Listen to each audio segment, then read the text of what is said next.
Мастардыгы – один из самых популярных видов якутского спорта. С выходом на российскую арену он получил современное название масс-рестлинг, то есть борьба за палку. Сегодня в первый день состязаний в 3 весовых категориях заявлен был 21 масс-рестлер. Помимо якутян на помост выходили спортсмены из Казахстана, Монголии, Туркменистана и Палестины.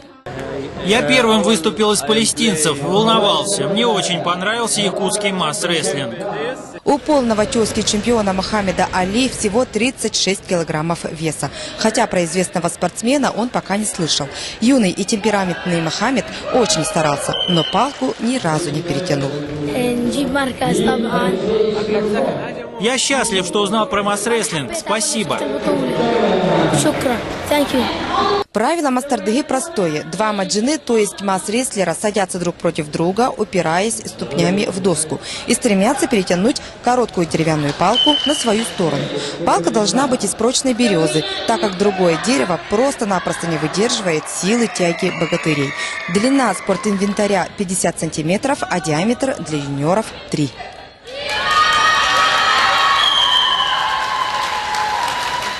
За 2 дня до стартов маститые масс-рестлеры давали мастер-класс, объясняли правила соревнований.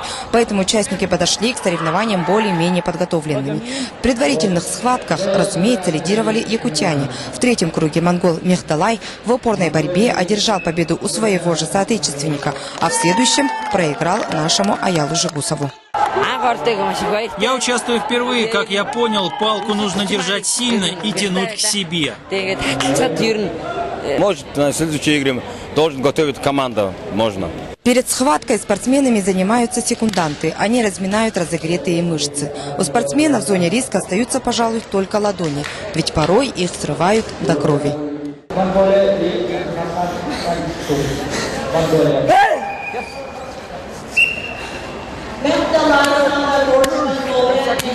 Для того, чтобы восстановить силы и для прояснения сознания, дают нашатырный спирт.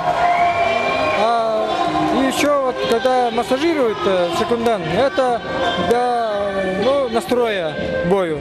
В итоге соревнований у якутян по 3 золота и серебра. На 3-й ступени пьедестала оказались спортсмены из Монголии, Палестины и Казахстана. Ну, как правило? Правила обычные, простые. Было легко, в принципе. Ну, как легко? Конечно, соперники трудные, но по правилам было легко, в принципе. Ну а сегодня всем зрителям запомнился вот этот здоровый и весьма симпатичный палестинец. Эмоции били через край.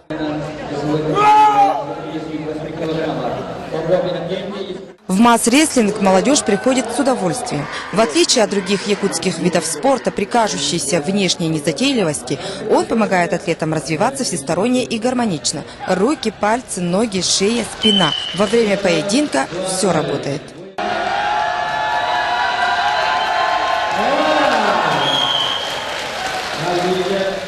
Как и предполагалось, в финале сошлись якутяне. Наши юные маджины своими напористыми атаками заодно показали и хороший урок, как нужно действовать в тех или иных случаях. За ходом событий следили многие участники завтрашних баталий. Например, вот этот монгольский спортсмен завтра заявлен в весовой категории свыше 70 килограммов. А сегодня нужно отметить школу Балыктахской средней школы Мегино-Кангаласского улуса. У них 1 серебро и 2 золотых финалиста – Алексей Стручков и Павел Кычкин. Я надеялся на себя, старался всеми силами и победил. Да и тренировка прошла на высоком уровне. Ожидали, что выиграем первые и вторые номера, не знали, кто выиграет. Ну, пока идет все по плану, первые номера выиграли. В целом выиграли те, кто имел сильные руки, цепкие пальцы и крепкий хребет. Завтра соревнования продолжатся в 4 весовых категориях. Юргуяна Егорова, Джурь Березкин, НБК Саха, Якутск.